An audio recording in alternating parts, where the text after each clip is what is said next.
With the conclusion of his past, the now concluded Kuma's flashback stands as one of the greatest flashbacks in the entirety of One Piece. But what is it that makes this flashback so good? What is it that makes Kuma such a fascinatingly interesting character beyond just being a really good person? To answer that today, I want to do something a bit different and take a deep look into Kuma's character arc and the person that he became to help us appreciate more the incredible story that has been Kuma's flashback. This might be obvious enough, but as a quick disclaimer, unlike analyzing details and translation nuances, a thematical analysis like this is understandably more subjective. These are in the end my own personal interpretations of Kuma's character, so feel free to agree or not with them, but simply keep in mind that this is all obviously subject to interpretation. So right from the very beginning, Kuma's flashback differs massively from most other flashbacks in this series. Albeit with exceptions, well, most other flashbacks begin in a situation where their protagonists are found in a positive family environment before losing everything. Kuma barely even had anything to begin with. Yes, technically he had 4 years at the Sorbet Kingdom where he lived quietly with his parents, but that was before his brain could even manage to retain many actual memories. From the moment he began to be presently conscious, Kuma was immediately thrown into the deepest depths of hell someone can endure, to become a slave to the celestial dragons. There are few fates worse than this, especially for a kid who, just as we see, struggled to even comprehend what he was being thrown into. In fact, it seems that for the initial parts of it, Kuma was in sheer denial about how terrible the situation was, claiming that his master was kind to him and that things were fine that way, as a form to cope with what otherwise would be a complete mental breakdown. However, this form of coping only lasts so long until he hears of the death of his mother, where he suddenly breaks and realizes the hell he is truly in, incapable of living in it any further, even if the other choice is death. His father tries to inspire hope into him in the form of the legend of Nika, but all this causes is for his father to be killed as well, just for the sake of cheering up Kuma. Well, obviously none of this is his fault. From the perspective of a child, a slave who is blamed for everything they do, the celestial dragons are trying to instill in him the belief that this is all his fault for his father trying to cheer him up.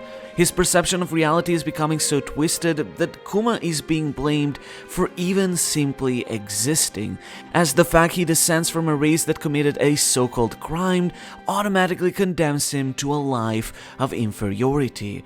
This all culminates in the God Valley incident, where Kuma is willing to risk getting caught even if it means that they'll kill him, as he has nothing else to lose anymore. But this is when things take a turn around, as Ivankov single-handedly changed the route of Kuma's life. Ivankov, alongside his sister Ginny, stand in contrast as a source of positivity in the hell that is God Valley. Even while being trapped in a veritable hell, he still thinks rationally that if there is an opportunity to be happy, no matter how slim, then it's worth taking, an attitude that will later translate once again when he'll be stuck in yet another hell, that of Impel Down. And when you put it into perspective, have you ever been in a spot in life where everything feels hopeless and there's just no reason to be happy? So if someone like Ivankov, stuck in such a deep, horrible hell, can still choose to be themselves and choose to be free, then maybe, just maybe, you can choose to pursue what makes you happy as well. This may be what Kuma felt when first meeting Ivankov, coming to realize for the first time that maybe he does deserve to choose what is for the better for himself. Kuma takes example and is willing to put his own life in the line to protect others, but instead of being abandoned to such a fate, Ivankov matches his pace and decides to go together with him, which helps Kuma avoid risking from collapsing under his own guilt and self-sacrifice. And so even when Big Mom captures them, Ivankov declares this moment as their victory to help motivate Kuma into not losing that perspective of positivity and greater good, one that gives Kuma the strength to not just escape, but also save hundreds of people. This attitude shift is something that we see present in Kuma's encounter with the Gorosei Saturn.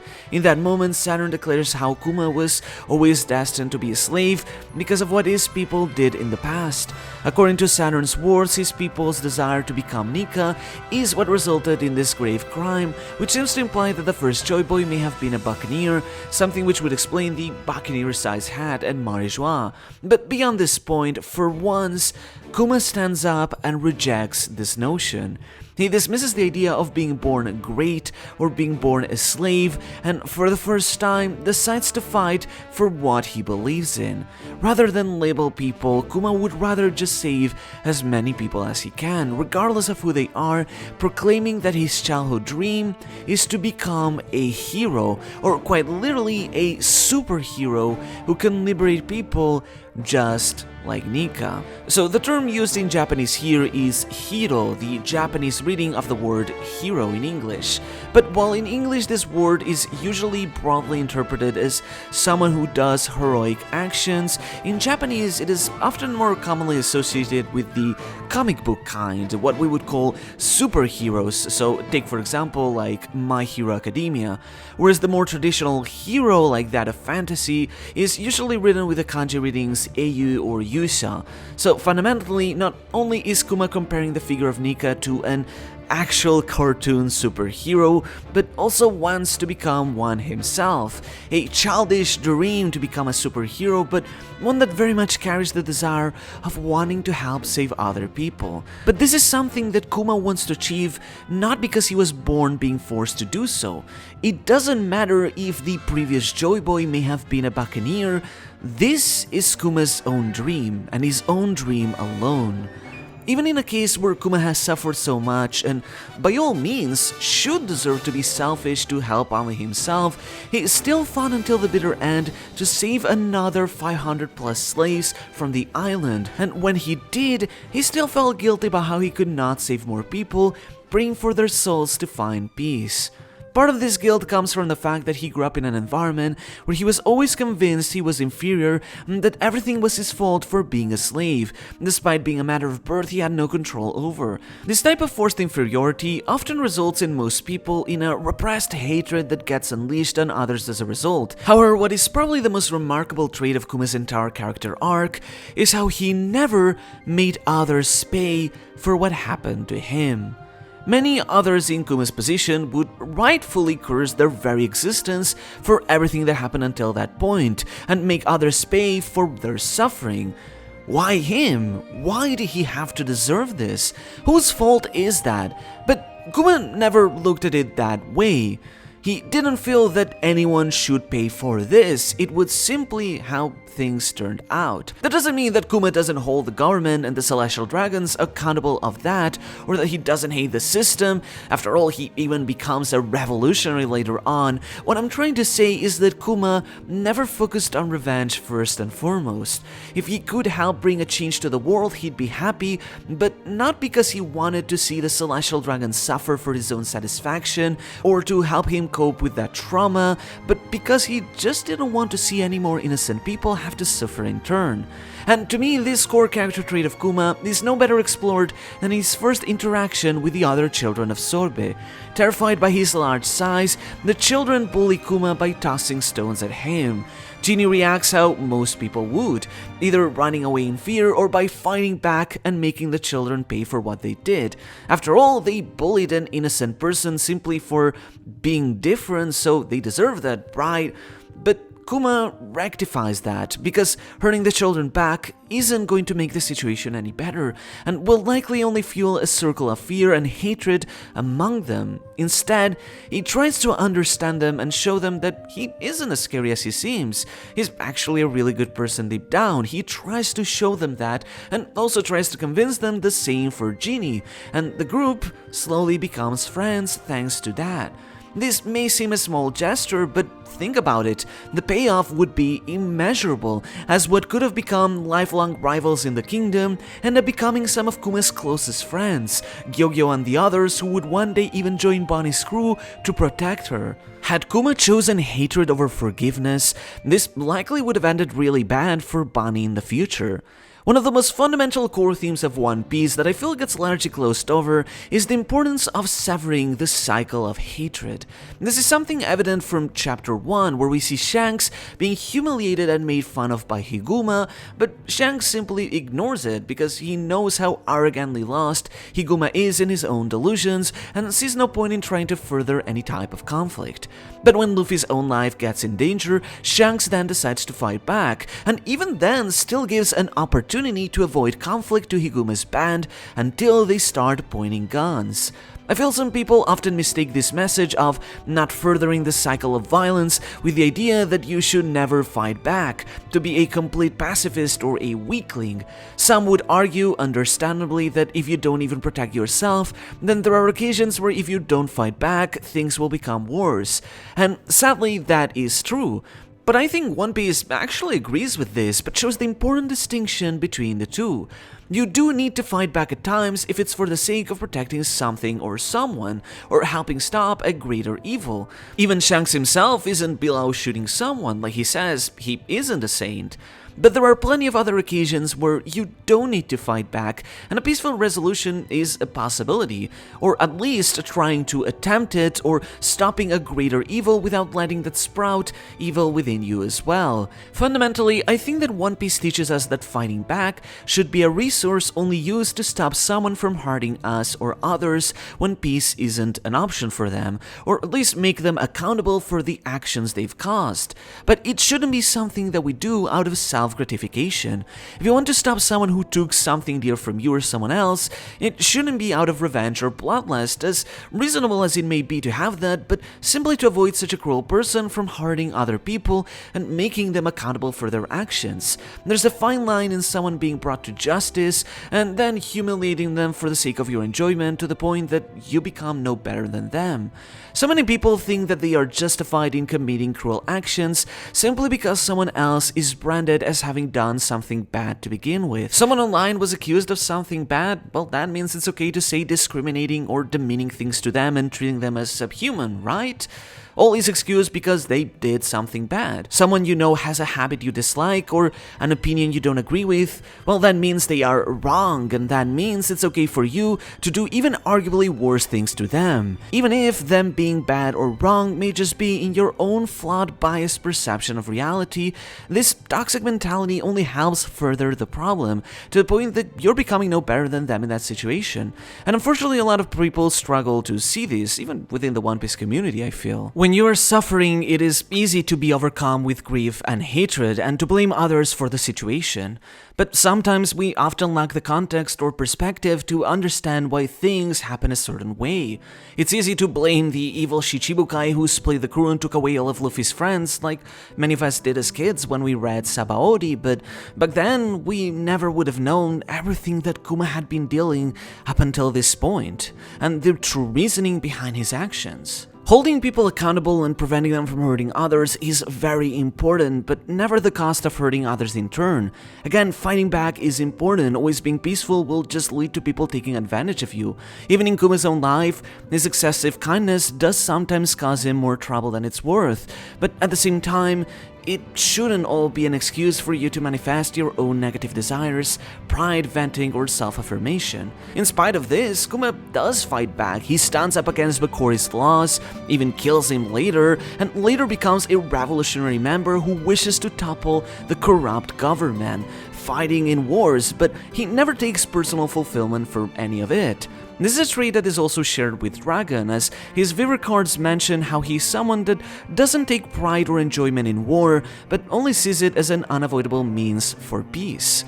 Kuma's sole motivation for wanting to change the system is simply in the hopes of wishing to make the world a better place for those who are suffering. But all of this comes from a desire to stop that cycle of suffering rather than achieving a personal revenge that would only further it. This is a very fine line that is difficult to maintain.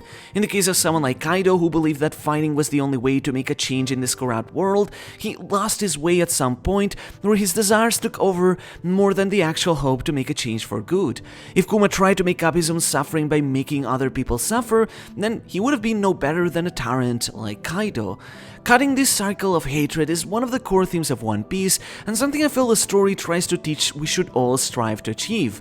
But Kuma goes beyond this, as not only does he ensure that other people aren't hurt as a result of his own suffering or personal desires, but he even goes as far as directly taking in suffering for the sake of the happiness of other people. In our world, Kuma would be comparable to those types of charity workers, or those that will sacrifice everything in their life, even their health and commodities, for the sake of helping other people.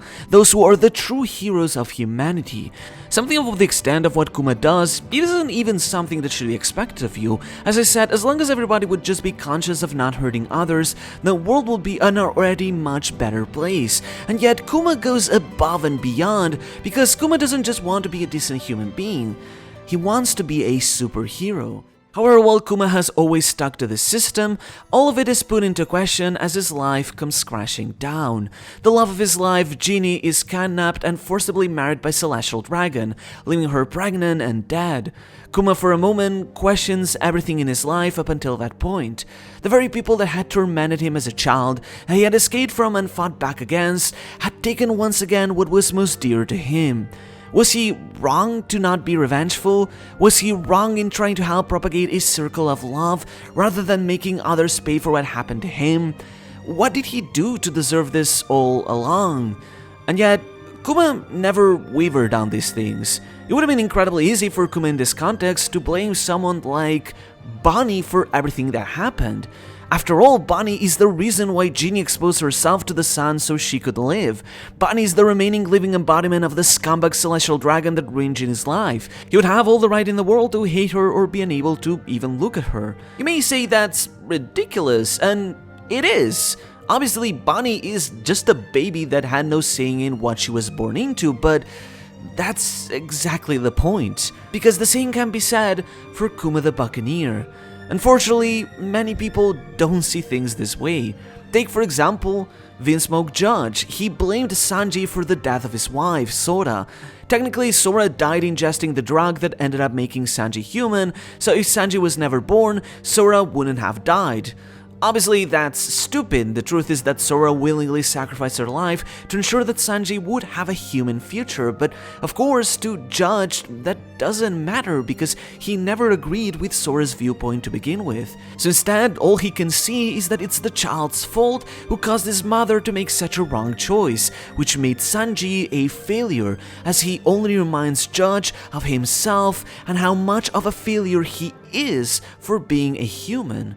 And so all he can do is further that cycle of hatred by pushing his grief, his disappointment, and his own insecurities of Judge himself being human by projecting them onto Sanji, causing the child to collapse under that blame. One that may have taken root into yet another cycle of hatred had Sanji not been saved by a positive influence that helped vent that frustration in a more positive way. But instead, Kuma never blamed Bonnie, not once. He realized that she bore no sin for the circumstances that led her to be born, just like Kuma himself. She didn't choose to be born from a Celestial Dragon's kidnapping, and she shouldn't be blamed for simply existing, unlike what Saturn tried to convince Kuma at God Valley.